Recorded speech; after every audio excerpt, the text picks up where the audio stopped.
এই হুজুর, আপনি হাত তুললেন, বলেন আপনি কেন হাত তুললেন না? আপনি কামিল পাস, দাওরা পাস, আমার টাইটেল নাই, আসেন টাইটেল দেখি, আসেন কারণ দাঁড়ান, এগুলার কারণে ঝামেলা। আপনি দাঁড়াবেন না, আমি এখান থেকে নেমে যে আপনার টুটি চেপে ধরে তুলবো। আমার নাম আব্দুল খালেক।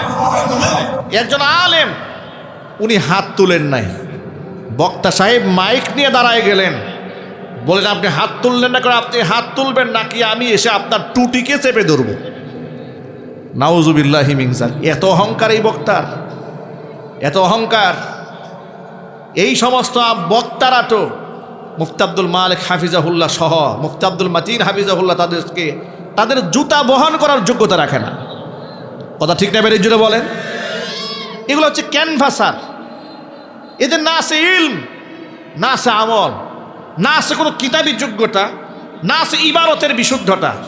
এদের পুরা 3 ঘন্টা ওয়াজ শুনে আপনি একটা বিশুদ্ধ হাদিস শুনতে পাবেন না, কিয়ামত পর্যন্ত চ্যালেঞ্জ থাকলো। একটা আয়াতের সঠিক তর্জমা পাবেন না, একটা তাফসীর পাবেন না। আর এই সমাজের মধ্যে মূর্খতা, জিহালাত এমনভাবে সাইলাব হয়ে গিয়েছে, মিথ্যা, গাঁজাখুরি, বানোয়াটি কথা যে যত বেশি বলে, পাবলিক মনে করে বিরাট বক্তা। কথা ঠিক না বেরিয়ে জুড়লে বলেন? আরে এরা যদি কোরআন সুন্নাহ থেকে, হাদিস থেকে মানুষকে শিক্ষা বিতরণ করত, হেদায়েতের নূর ছড়িয়ে পড়তো এলাকায় এলাকায়। আল্লাহ পাক এই ধরনের জাহেল বক্তাদের থেকে এই সমাজকে হেফাজত করেন। একটু জোরে কোন আমিন। আলহামদুলিল্লাহি নাহমাদুহু ওয়া নাস্তাঈনুহু ওয়া নাস্তাগফিরুহু ওয়া নু'মিনু বিহি ওয়া নাতাওয়াক্কালু আলাইহি ওয়া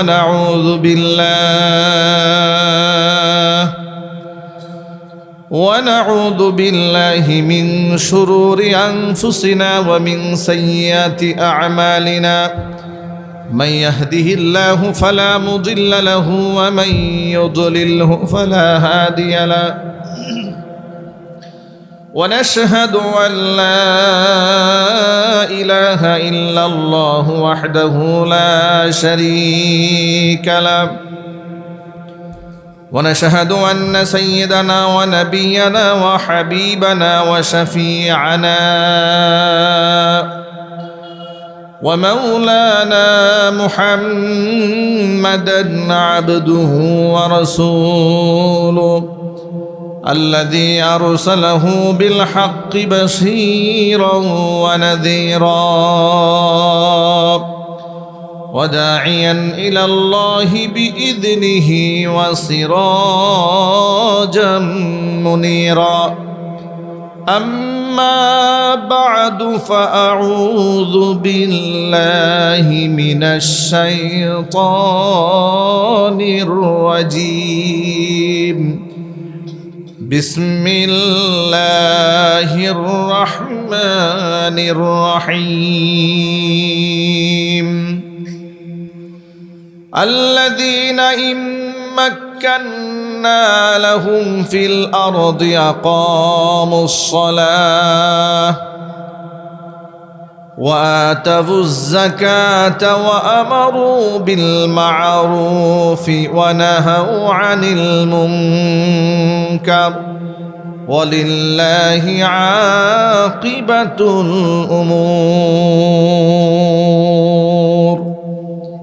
وقال تعالى في شان حبيبه ومحبوبه آمرا ومخبرا إن الله وملائكته يصلون على النبي يا أيها الذين آمنوا صلوا عليه وسلموا تسليما. اللهم صل على محمد وعلى آل محمد كما صليت على إبراهيم وعلى آل إبراهيم إنك حميد مجيد. اللهم بارك على محمد وعلى آل محمد كما باركت على إبراهيم وعلى آل إبراهيم إنك حميد مجيد محبت ذكر করুন لا إله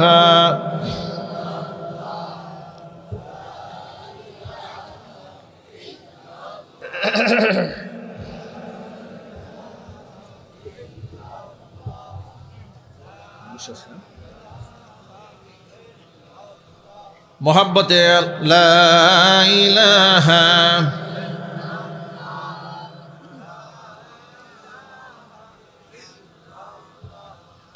لا إله إلا الله لا إله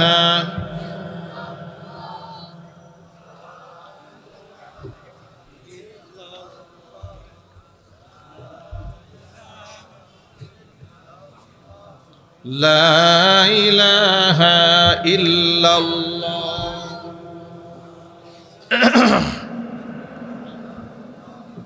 لا إله إلا الله لا إله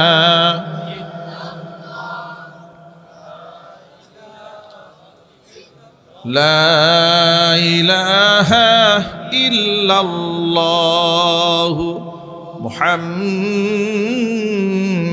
রাসূলুল্লাহ সাল্লাল্লাহু আলাইহি ওয়াসাল্লাম।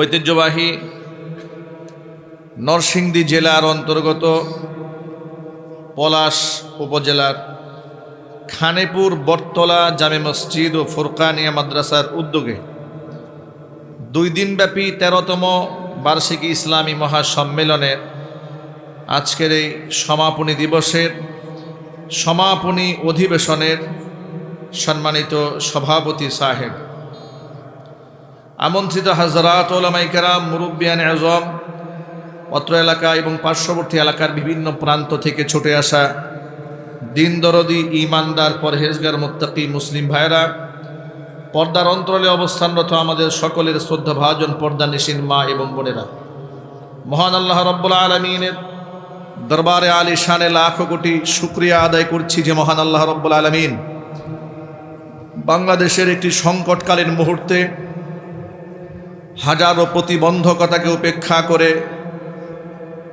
প্রচণ্ড শীতকে উপেক্ষা করে নবী করিম সাল্লাল্লাহু আলাইহি সাল্লামের ভাষায় দুনিয়ার জমিনে বেহেশতের বাগানে কোরআনে কারীমের মাহফিলে, উলামায়ে ইকরামের মাহফিলে যথাসময়ে আমাদেরকে উপস্থিত হওয়ার তৌফিক দান করেছেন। শুকরিয়া আদায় করে জবান ছেড়ে দিয়ে সকলে একযোগে বলছি আলহামদুলিল্লাহ। রব্বানা লাকাল হামদ হামদান কাসীরা তাইয়িবান মুবারাকান ফীহি ইয়া রব্বি লাকাল হামদু কামা ইয়ানবাগি লিজালালি ওয়াজহিকা ওয়া আযীমি সুলতানিকা। আল্লাহ রাব্বুল আলামিন আজকের ইসলামী মহাসম্মেলনকে কবুল করুন। অক্লান্ত পরিশ্রম করে এই জান্নাতের বাগান যারা সাজিয়েছেন, দূরদারাজ থেকে শোনার জন্য যারা এসেছেন, আল্লাহ তাআলা সকলকে কবুল করেন। অত্র এলাকার সমস্ত মুর্দেগানের কবরে আযাব আল্লাহ তাআলা কিয়ামত পর্যন্ত বন্ধ করে দিন। কাল হাসরের কঠিন ময়দানে আজকের এই আয়োজন আল্লাহ তাআলা আমাদের সকলের নাজাতের জারিয়া হিসেবে কবুল করুন।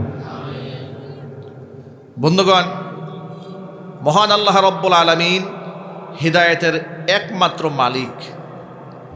পৃথিবীর কোনো আলেম, পৃথিবীর কোনো পীর, পৃথিবীর কোনো দরবেশ হেদায়েতের মালিকানা কন্ট্রোল করে না।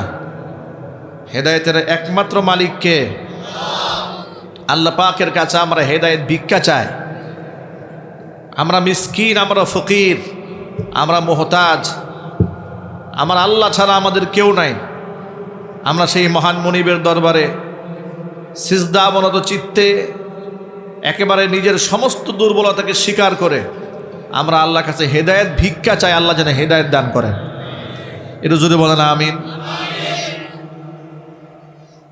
পোস্টারের মধ্যে আমার আলোচ্য বিষয় দেওয়া হয়েছে সূরা তাকাসুর। যদিও হাজারো ব্যস্ততার কারণে কমিটি আমার কাছে হয়তোবা পোস্টার পাঠিয়েছে, কিন্তু বিষয়বস্তু দেখার আমার সুযোগ হয়নি।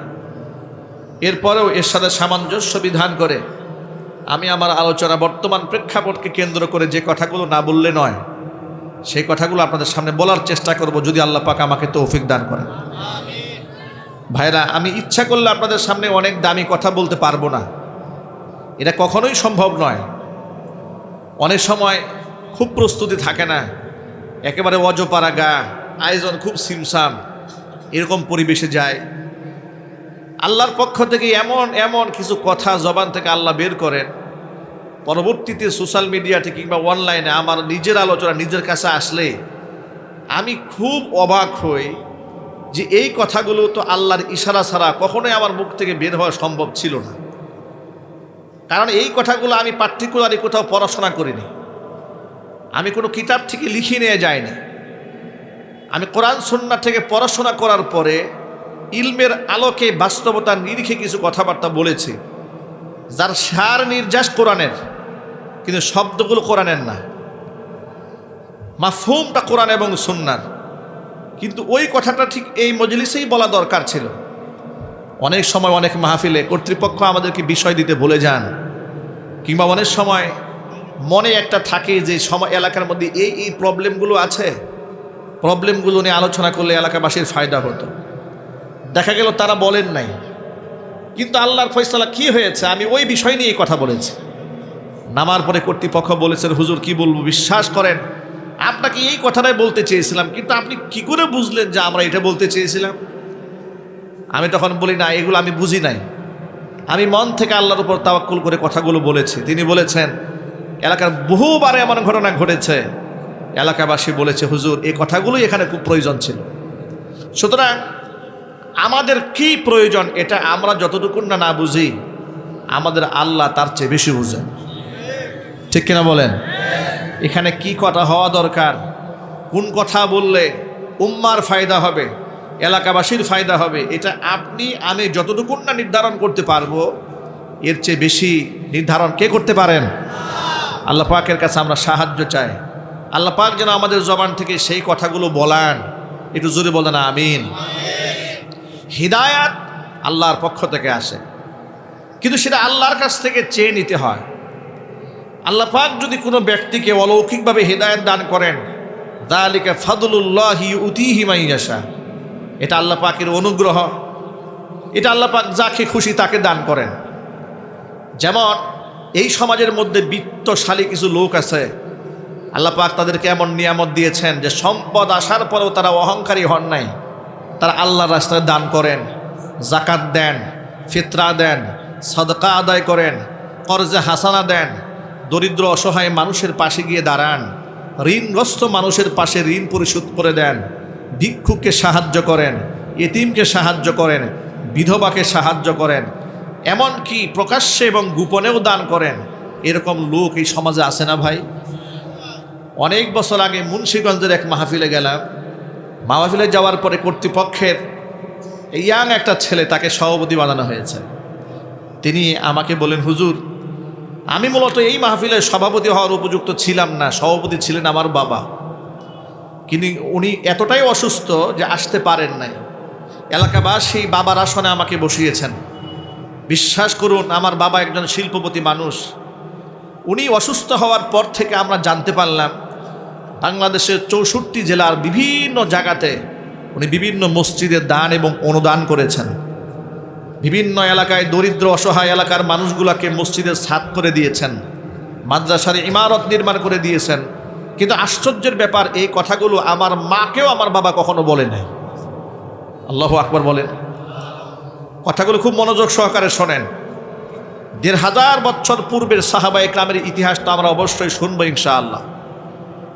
আমি এই জামানার কথা বলছি, ইলমুল হাল, সমকালীন জ্ঞান শোনাচ্ছি আপনাদেরকে।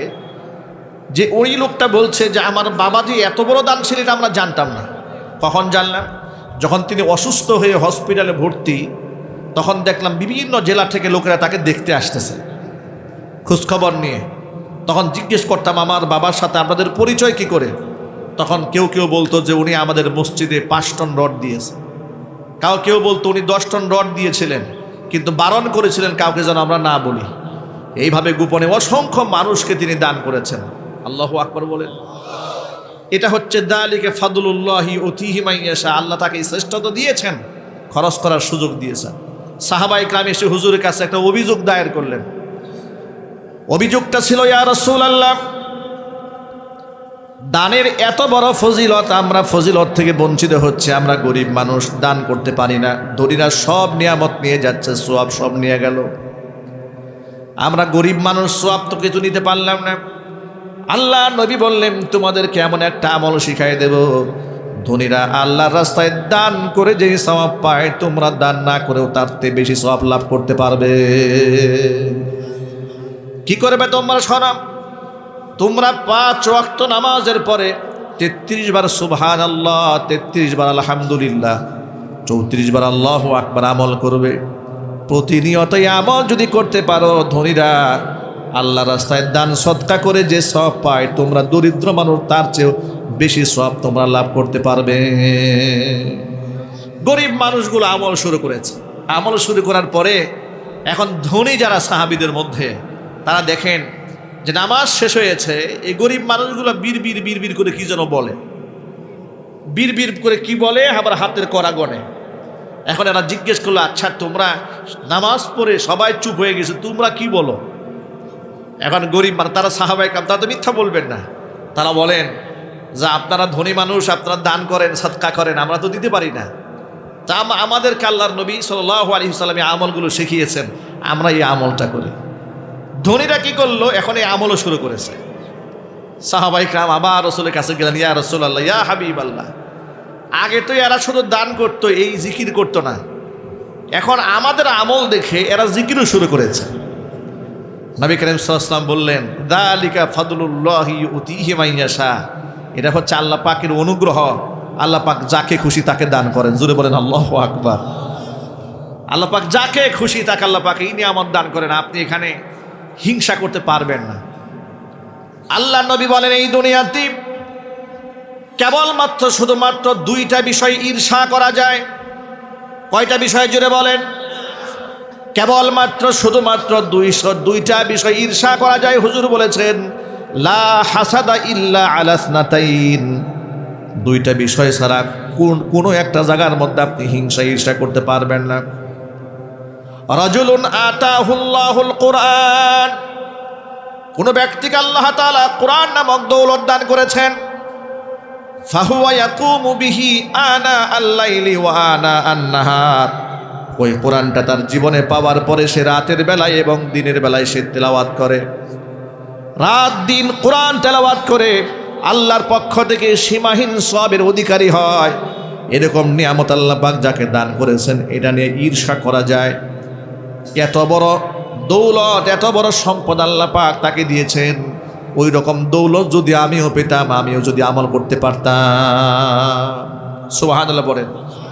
তুমি এটা নিয়ে ঈর্ষা করতে পারো, এছাড়া ঈর্ষা করার জায়গা নাই। আরেকটা হচ্ছে রাজুলুন আতাহুল্লাহু মালান। আরেক ব্যক্তি যাকে আল্লাহ পাক সম্পদ দিয়েছেন, ফাহুয়া ইউনফিকু মিনহু ফি সাবিলিল্লাহি আনা আল-লাইলি ওয়া আনা আন-নাহার। এরপরে সেই সম্পদ থেকে ওই ব্যক্তি আল্লাহর পথে রাত দিন খরচ করে। ওই সম্পদ নিয়েও তুমি ঈর্ষান্বিত হতে পারো, যাহারে এমন সম্পদ যদি আল্লাহ আমাকে দিতেন, আমিও আল্লাহর পথে ব্যয় করতাম। এই মাত্র 2টা ক্ষেত্রে আপনি ঈর্ষা করতে পারেন। আর এছাড়া দুনিয়ার কোনো ক্ষেত্রে আপনি কাউকে কম্পিটিশন, মুসাবাকা আপনি করতে পারেন না, হিংসা করতে পারেন না, ঈর্ষা করতে পারেন না। অথচ আমরা আল্লাহ পাক যদি সম্পদ দেন, আল্লাহর পথে ব্যয় করার ক্ষেত্রে আমাদের কোনো মুসাবাকা থাকে না। এমনকি যে কোনো ব্যক্তি যদি কোরআন তেলাওয়াত করে, নিয়মিত আমল করে, আমল দেখে আমাদের দিলের মধ্যে আমলের জজবাও পয়দা হয় না। ঠিক কিনা বলেন? সাহাবায়ে কেরাম আমল দেখলে জজবা পয়দা হতো।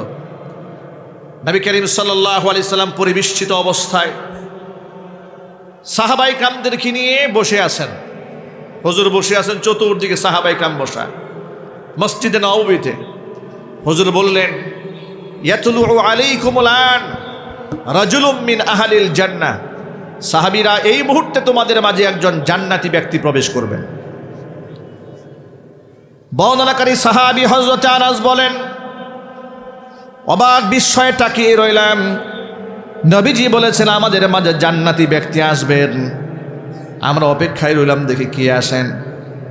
তাকিয়ে দেখলাম, ইদ তলা আলাইনা রাজুলুম মিনাল আনসার তানতিফু লিহিয়াতুহু বিউদুইহি ওয়া ক্বাদ আল্লাকনা আলাইহি বিয়াদিহি শিমাল। অখ্যাত একজন আনসারী সাহাবী প্রবেশ করলেন। ওযু করে এসেছেন, ওযুর পানিতে দাড়িটা ভেজা। ওয়া ক্বাদ আল্লাকনা আলাইহি বিয়াদিহি শিমাল, বাম হাতের জুতা নিয়ে মসজিদে ঢুকেছেন। একেবারে সাদা মাথায় একজন মানুষ, কোনো বিখ্যাত মানুষ নন। আবু বকর নন, ওমর নন, উসমান নন, আলী নন, সাদ বিন আবি ওয়াক্কাস নন, আব্দুর রহমান ইবনে আউফ নন, তলহা নন, জুবাইর নন, বিলাল নন, হামজা নন। এরকম বিখ্যাত কোনো ব্যক্তি নন, একেবারে আনসারী অখ্যাত একজন ব্যক্তি জান্নাতি ব্যক্তি হিসেবে মসজিদের মধ্যে প্রবেশ করলেন। যদি বলেন সুবহানাল্লাহ। আমরা অবাক হয়ে গেলাম, সুবহানাল্লাহ, এমন একজন অখ্যাত ব্যক্তি, আল্লাহ নবী তাকে জান্নাতি ব্যক্তি বলে ঘোষণা করেছেন। আবার দ্বিতীয় দিন রসুলের খেদমতে আমরা বসে আসি মসজিদে নববীতে। নবীজি সাল্লাল্লাহু আলাইহি সাল্লাম আবার একই কথা বললেন, ইয়াতুলু আলাইকুমুল আনা রাজুলুম মিন আহলিল জান্নাহ, তোমাদের মাঝে একজন জান্নাতি ব্যক্তি প্রবেশ করবেন। বর্ণনাকারী সাহাবী হযরত আনাস বলেন, অপেক্ষায় রইলাম, দেখি আজকে কে আসেন। আশ্চর্যজনকভাবে লক্ষ্য করলাম, গতকাল আল্লাহর নবী জান্নাতি ব্যক্তি প্রবেশ করবে বলে ঘোষণা দেওয়ার পরে যিনি প্রবেশ করেছিলেন, আজও তিনি প্রবেশ করেছেন। তিনি আবার প্রবেশ করলেন দ্বিতীয় দিন। আমরা খুবই অবাক হলাম, তার মধ্যে এমন কি আমল আছে? আল্লাহ নবী বারংবার তাকে জান্নাতি ব্যক্তি ঘোষণা করছেন। গেল দ্বিতীয় দিন, তৃতীয় দিন আবার একই কাণ্ড ঘটল। হুজুর বললেন, তোমাদের মাঝে একজন জান্নাতি ব্যক্তি প্রবেশ করবেন।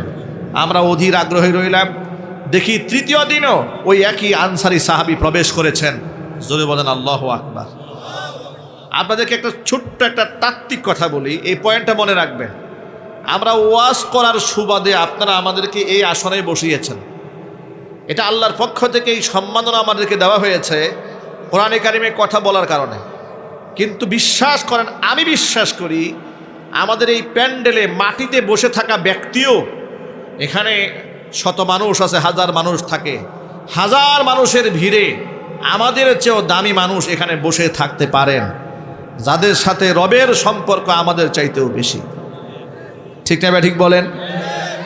হাদিস শরীফে এসেছে, এই পৃথিবীর অসংখ্য অখ্যাত ব্যক্তি আসমানে বিখ্যাত, আবার এই দুনিয়ার একেবারেই বিখ্যাত ব্যক্তি আসমানে অখ্যাত।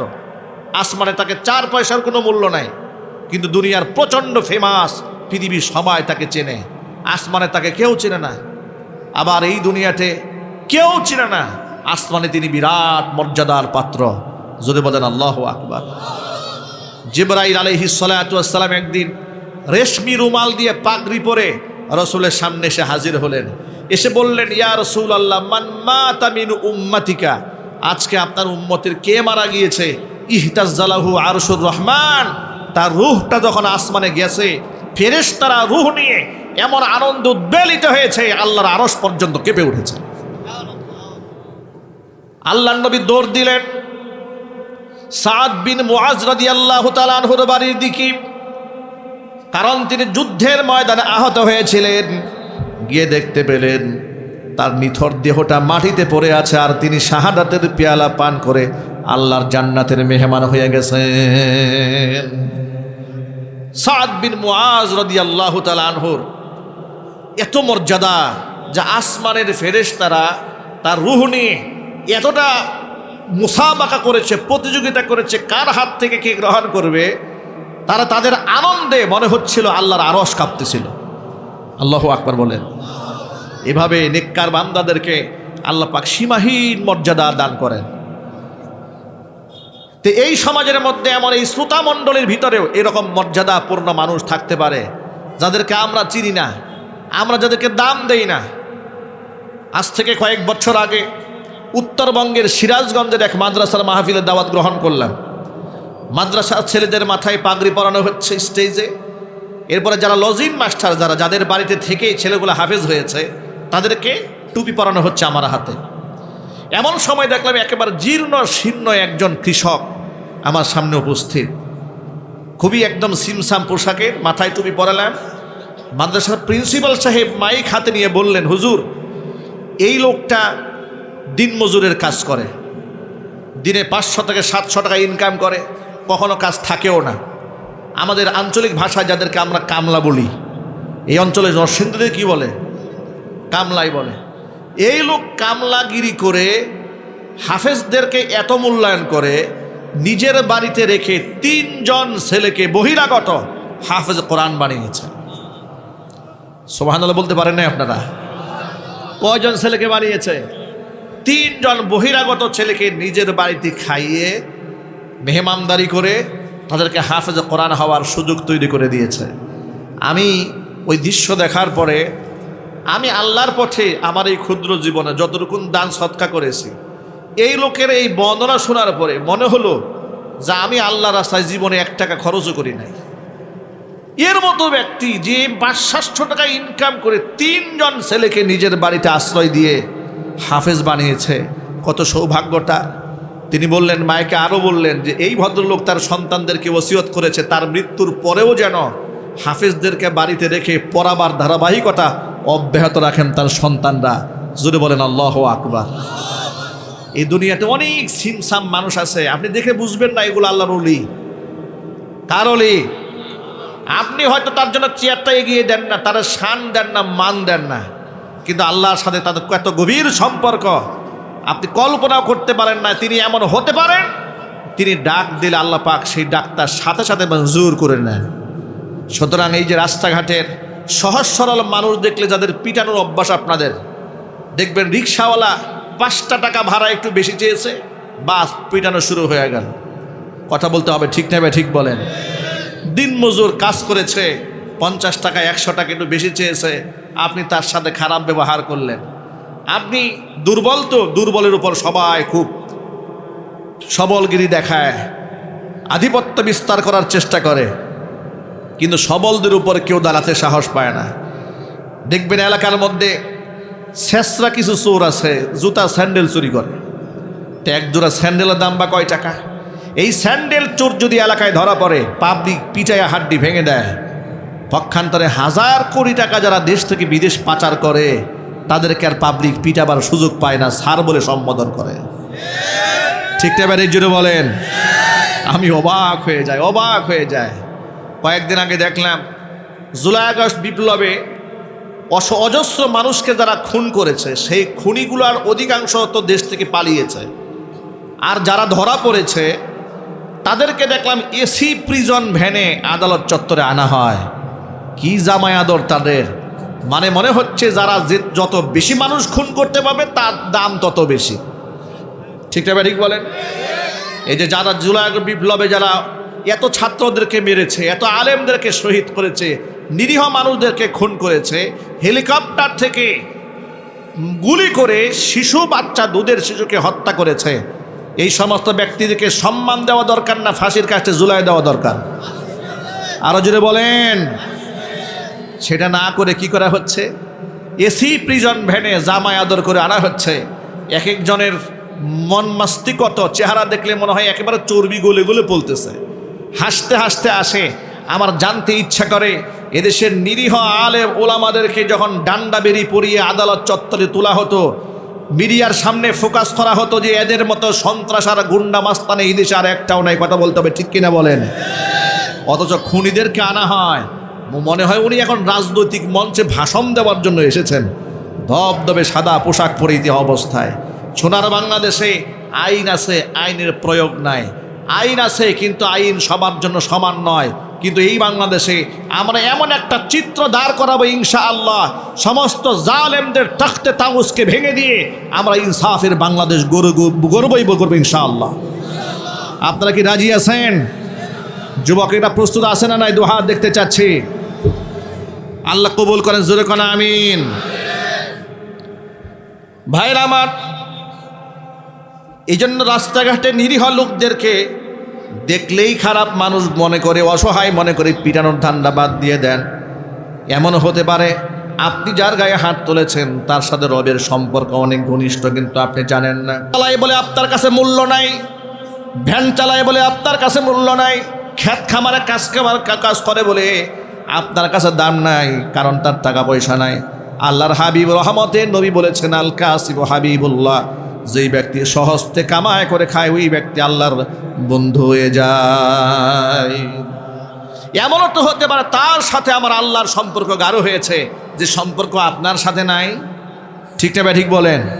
হতেও তো পারে। সুতরাং নিজেকে সংযমে রাখুন, কন্ট্রোলে রাখুন, আল্লাহমুখী হন। আল্লাহ পাক যেন আমাদেরকে বিনয়ী হওয়ার তৌফিক দান করেন।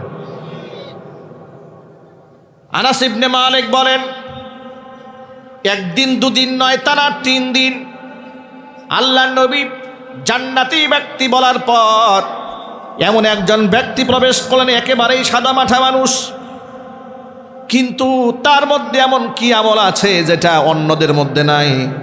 জানার জন্য সাহাবীদের মধ্যে চরম আগ্রহ তৈরি হলো।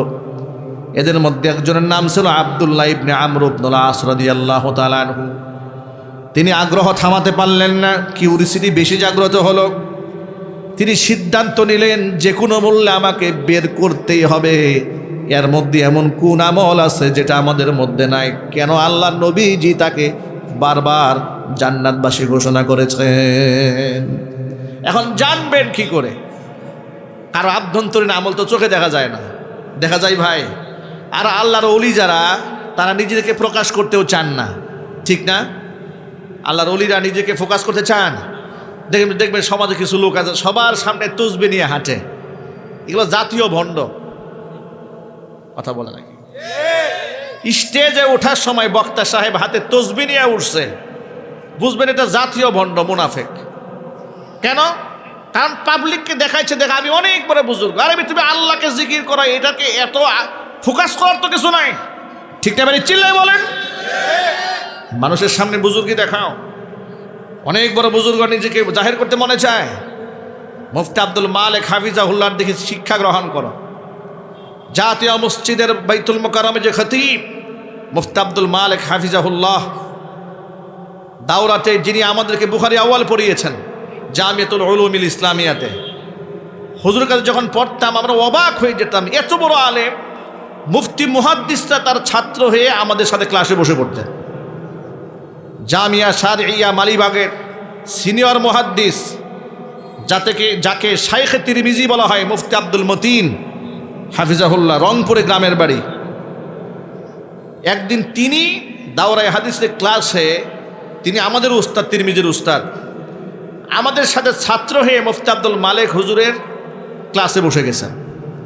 আব্দুল মালিক সাহেব হুজুর আব্দুল মতিন সাহেবকে দেখে বললেন, হুজুর আজকে এই ক্লাসে আমি ছাত্র হব, আপনি শিক্ষক হবেন। আল্লাহু আকবার বলেন। এক একজন বিনয়ের উৎকৃষ্ট নমুনা। আব্দুল মতিন সাহেব বলে, না আমি আপনার দর্শে এসেছি ছাত্র হয়ে, আমি আজকে আপনার দর্শ শোনার জন্য এসেছি। ছাত্র হয়ে বসে গেছেন। আল্লাহ পাক তাদেরকে এত বড় এমনি করেছেন, আল্লাহ পাক যে তাদেরকে এত বড় বানালেন, এত বড় মুফতি বানিয়েছেন, মুহাদ্দিস বানিয়েছেন, জগৎ বিখ্যাত বানিয়েছেন, ওনাদের আমলের কারণে, বিনয়ের কারণে। ঠিক না? ঠিক জোরে বলেন।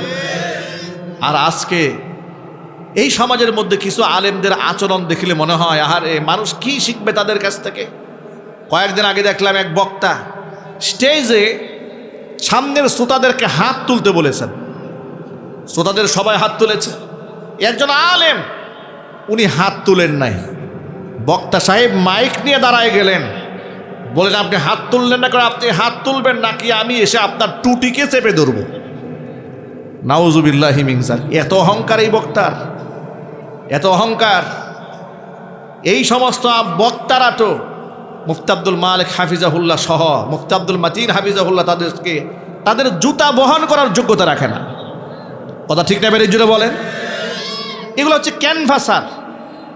এদের না আছে ইলম, না আছে আমল, না আছে কোনো কিতাবী যোগ্যতা, না আছে ইবারতের বিশুদ্ধতা। এদের পুরা 3 ঘন্টা ওয়াজ শুনে আপনি একটা বিশুদ্ধ হাদিস শুনতে পাবেন না, কিয়ামত পর্যন্ত চ্যালেঞ্জ থাকলো। একটা আয়াতের সঠিক তর্জমা পাবেন না, একটা তাফসীর পাবেন না। আর এই সমাজের মধ্যে মূর্খতা জিহালাত এমনভাবে সাইলাব হয়ে গিয়েছে, মিথ্যা গাঁজাখুরি বানোয়াটি কথা যে যত বেশি বলে পাবলিক মনে করে বিরাট বক্তা। কথা ঠিক না বেড়ে জুড়ে বলেন? আরে এরা যদি কোরআন সুন্নাহ থেকে হাদিস থেকে মানুষকে শিক্ষা বিতরণ করত, হেদায়েতের নূর ছড়িয়ে পড়তো এলাকায় এলাকায়। আল্লাহ পাক এই ধরনের জাহেল বক্তাদের থেকে এই সমাজকে হেফাজত করেন, একটু জোরে কোন আমিন।